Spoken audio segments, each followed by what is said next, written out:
Back in the 80s and 90s, CBS was known as the channel for old people, with classics like Touch Like an Angel and Murder, She Wrote. This Star Trek Picard series, I think, is CBS trying to return to that, as this episode can be called The Ennui of an Old Man.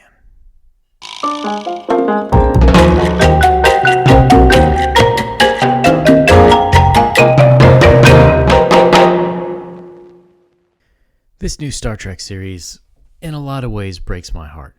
It's something I would love to love, but am finding it really hard to do so. It's episode 4. Picard has finally gotten off the planet, although his crew is not fully together. But let's take a minute and go back. Let's talk about the Jean-Luc Picard of the original Next Generation series, if you want to say it that way, before the movies. Now, Picard was, in many ways, a classic heroic character. He wasn't a cape and cowl wearing kind of hero. He, a lot of times, didn't go on the away team and get into fights with aliens like a Captain Kirk would have. But he was very much someone who understood his place in the world, and he had a morality. And when people in Starfleet, outside of Starfleet, offended that morality, he would stick up for it. He would do his best in order to make things happen according to this guide. And that would sometimes include disobeying orders. It would include getting himself and potentially other people into trouble. But Picard was a guy who would stand by you. In this series, this Picard, oh man, it almost makes me feel like the original TNG from the 80s and 90s was more like a man's imagination or his recollection of the past going through his filter in order to make himself look better. Because the Picard in this is kind of crappy. Let's be perfectly honest. Now, did he try to save the Romulans after that explosion? Yes. I mean, a lot of it really doesn't make a whole lot of sense, since, stars going supernova happen over many thousands of years. They don't happen in a matter of weeks. I'm sure the Romulans, who were at least the technological equals of the Federation, would have been able to sense that something was up with their star. And I'm sure that from long range, the Federation would have been able to see something was wrong with their star and sent them a message. Hey, buddy, your star is going to go nova. Here's the data. You better get off. But he tried, and then he quit. And then that was that. He gave the ultimatum, do what I want or I'll resign from Star Trek. A lot of hubris in that move. But he did, and that was that. And in the process, we find out that he basically abandoned a lot of people to their fates. Picard really was a power broker. He could have used his moral authority. That's not moral authority from a religious source. It's more of the Confucian idea of duh. This kind of moral authority is you get it by doing something. He was a captain that made things happen.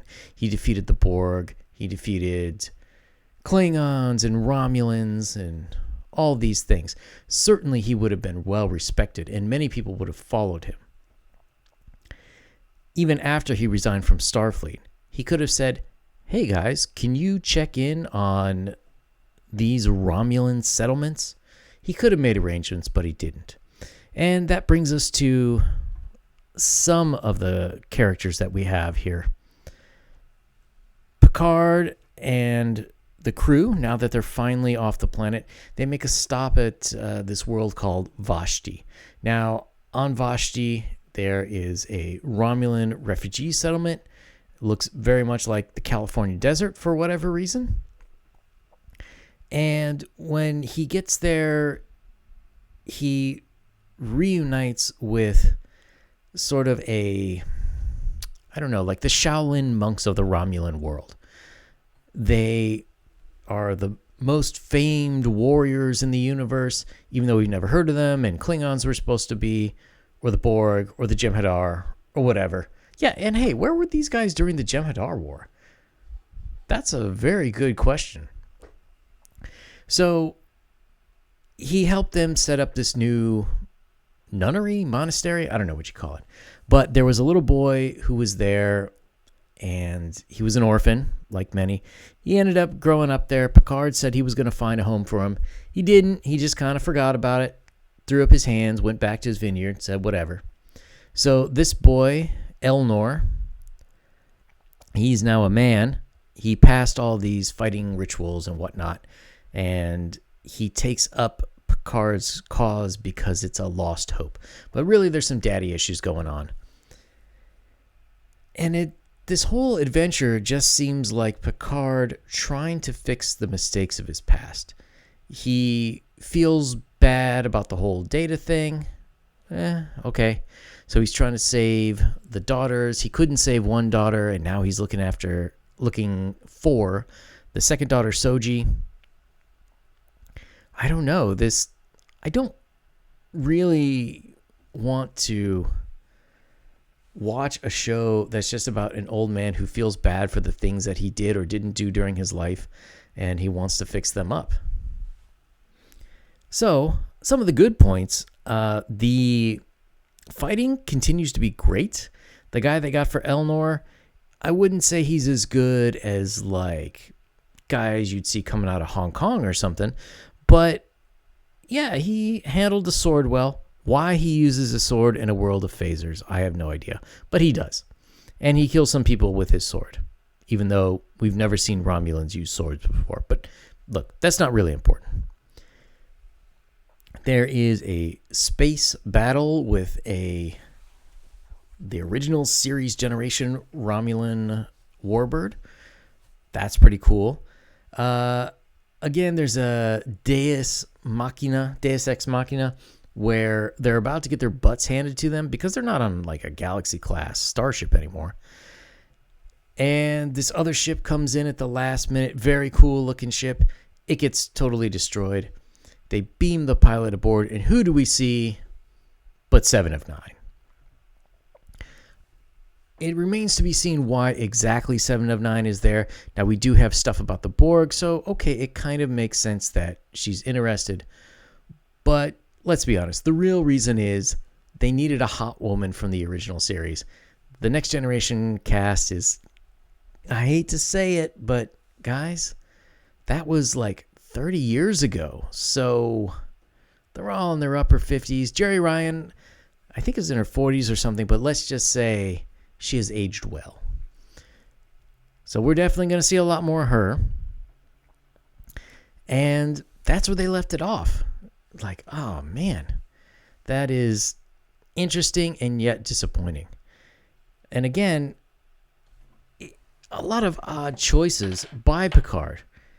He's a guy who regrets his actions so much that he doesn't want to get his friends involved, the people who will ride or die. He knows if he calls up Worf, Worf is there, baby, and he's going to bring Geordi, probably Will Riker. He's going to be there. Deanna Troi, yeah, why not? All the original TNG crew would probably help Picard with this one last mission for a very elderly man. But he doesn't want to bother them. So instead, he's going to get a bunch of randos in trouble.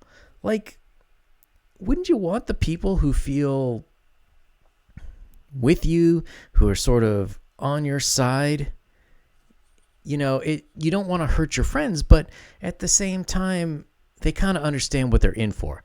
Whereas he's got a computer scientist, he's got a weird captain that's piloting a ship that speaks Spanish for whatever reason. And it's just, I don't know. Like, in another 20 years, are we going to have another series of Star Trek Picard 2? Let's fix all the screw-ups I did in this series? I don't know. Hopefully, this series can be salvaged. Right now, it's taken half the season. There's only 8 episodes, and they're just finally off of Earth. Oh, for the love of God, what's going on with this show? Stuff should have happened already. I know there has been some action, and some of it has actually been pretty good.